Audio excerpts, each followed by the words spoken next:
4 years ago, the international community made an historic commitment to end AIDS by 2030.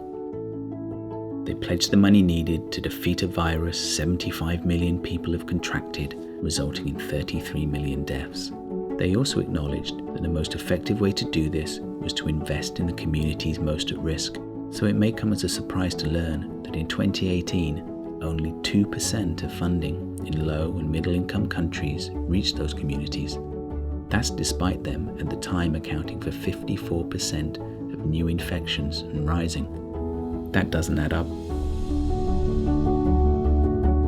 These communities, called key populations, are significantly more at risk from HIV, bearing the burden of well over half of new infections worldwide. Yet despite this, the proportion of funding going to support these communities, including harm reduction, is minuscule.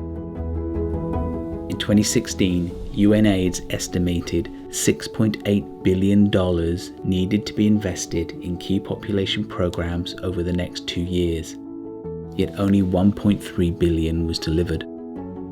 That's a gap of 80%. 54% of new infections equals 2% of funding?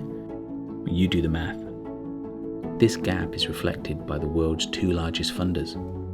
The Global Fund was only able to invest 13% of its HIV funding to low and middle income countries in key population programs, and the US government just 2%. The world committed to end AIDS by 2030.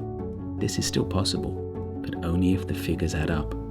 UNAIDS thinks that requires funders to invest $36 billion in key population programs over the next decade. We mustn't let this historic opportunity slip through our fingers.